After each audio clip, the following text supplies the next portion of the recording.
Tenants ran screaming from a mysterious house in Edmonton, some not even lasting a single night before bolting without explanation. A Los Angeles doctor snapped in 1959, leading to a horrific incident led to the home's haunted reputation to this day. England's Borley Rectory was so haunted even ghost hunters got creeped out. After it burned down, bones believed to belong to a long-dead nun were found in the ruins.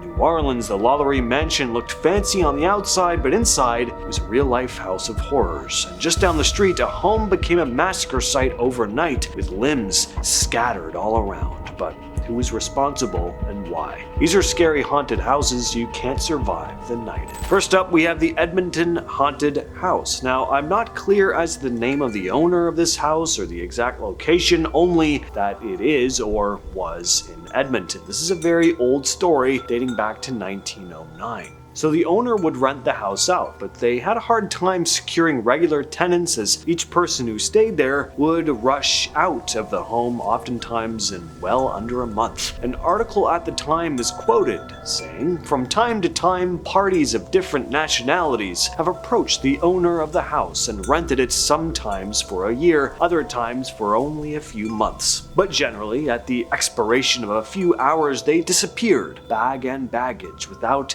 even calling up the owner for a refund of the monies paid. The owner and his agent unaware of their departure until the next month's rent was due. Tenants would experience horrific paranormal activity in the home, with one story going that a tenant had locked himself in his room with furniture pressed up against the door. Somehow, the door opened on its own, and from the dark hallway beyond, he heard this terrible, disembodied groaning sound. Another story goes that an Asian businessman rented out the home with 4 of his workers. They were planning to operate a laundry business from the home. They didn't even make it through the first night and ran out of the place screaming in the middle of the night, only showing up again the next morning to grab all their things. Next up is the Los Feliz House, which sat abandoned in LA's Los Feliz neighborhood for a long time. It was only just recently sold in 2020. I won't give the exact address for obvious reasons, but this house was pretty infamous for a disturbing incident on December 6th, 1959. Dr. Harold Perelson and his family lived at the home. Perelson was a pretty successful guy, obviously. I mean, he owned a mini mansion, but at some point his mental state started to deteriorate, and the nail in the coffin was when he was screwed out of the rights to a new syringe that he'd invented, having invested a ton of money in it. This is seemingly what threw him over the edge, and on that night in December, he snapped, killing his wife in her sleep with a hammer. Then he moved on to his eldest daughter's room. As soon as he struck her with the hammer, though, she let out a scream, pleading for her life as her father told her to lay still and keep quiet, while the other siblings woke up, all running out into the hallway to find out what was going on, and miraculously, they all managed to escape.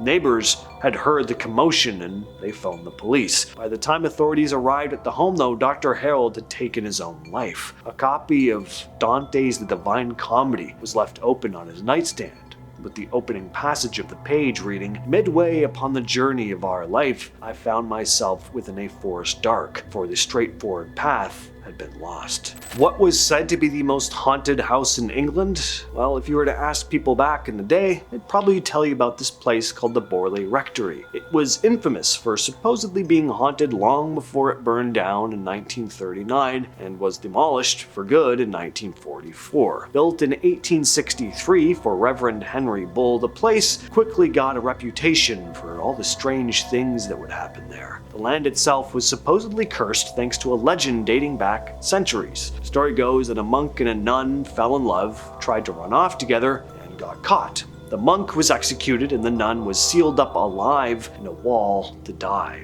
So when the rectory was eventually built on that same ground, people believed the place was just no good. People who lived there over the years would tell stories about all your classic haunted house stuff, hearing unexplained footsteps, seeing faces in windows, hearing bells ringing on their own. Some also said they saw ghostly figures wandering the halls. It got so intense that the Daily Mirror sent out an investigator, Harry Price, in 1929. He was one of the first people to take a scientific approach to ghost hunting. He brought cameras, fingerprint kits, and devices to track temperature and movement. Well, he claimed to see some stuff and hear some stuff. He'd see objects fly across rooms, hear weird whispers from the dark, empty rooms. Then Reverend Lionel Foister and his wife, Marianne, moved in, and it didn't go well. Marianne especially seemed to be targeted. Forget seeing or hearing things, she'd tell her husband that she'd be slapped and scratched and pushed, but not by anything she could see. Messages would also appear scrawled across the walls that no one could explain, and they only showed up when she was around. And the couple didn't last long there and ended up moving out, but the investigator, Harry Price, he stuck around, trying to make sense of what was going on. During one seance, Price claimed that he learned the names of the monk and nun from the original legend.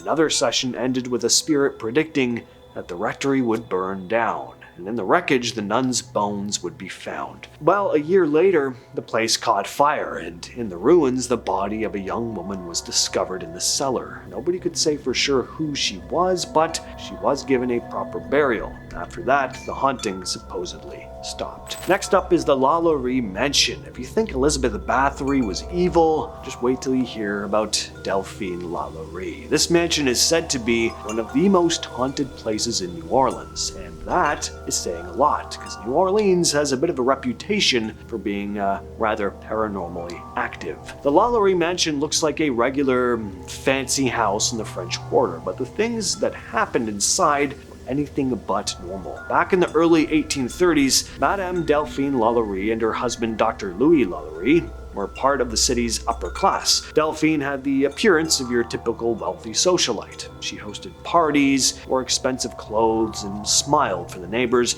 Elegant was probably the word most would use to describe her. But that changed. See, behind closed doors, things were incredibly grim. She owned enslaved people, which at the time was legal, but even by the standards of the day, people started noticing that something was very wrong. Neighbors would notice that her servants looked unusually thin. They'd often have bruises as well, and then they'd just disappear altogether. One day, a child fell from the roof after reportedly being chased up there by Delphine. Authorities finally forced her to give up her slaves, but this didn't do anything. Her relatives brought them back and returned them to her. Then in 1834, a fire broke out at the mansion. The woman who started it was an enslaved cook who later admitted she was trying to die rather than being taken upstairs again. Firefighters arrived and broke into the locked slave quarters, and what they found was a complete horror show. People were chained up, starving, injured.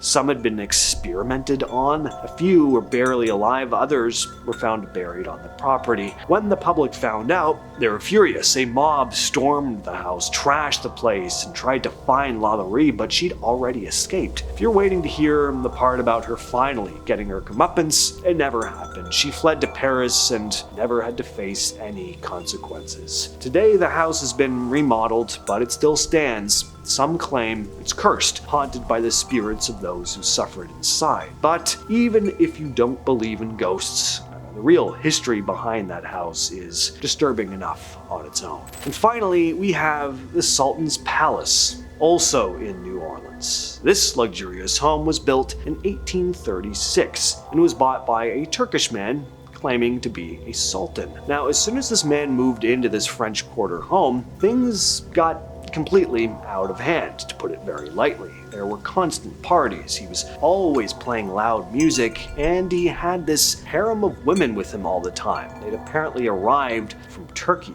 But as to exactly what was going on in that house, there were only rumors, because no local had ever been invited inside. One morning though, after a very stormy night, a man was walking down the streets of the French Quarter and noticed that there was this red liquid trickling down the steps from the Sultan's palace. It was streaming like a small river running through the cracks in the cobblestone. The man ran to the police, and what they discovered inside the home was a complete massacre. There was immediately this overwhelming metallic scent in the air from all the red stuff that was on the walls, on the floor, and there were body parts everywhere. A lot of them had been dismembered, limbs were scattered around the place. They continued through the house only to find more bodies until they made their way out to the courtyard. The soil was heavy and muddy from the large storm the night before, but sticking out from it was a hand with its fingers spread as if it was reaching to the sky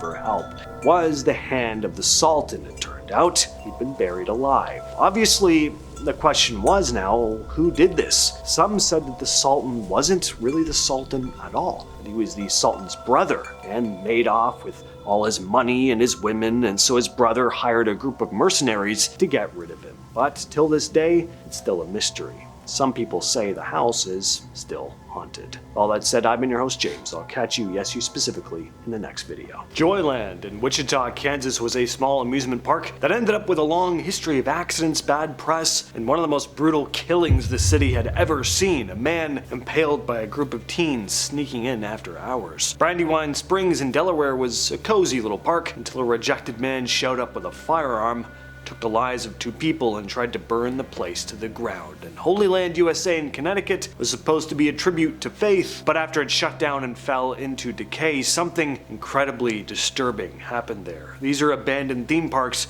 with disturbing backstories.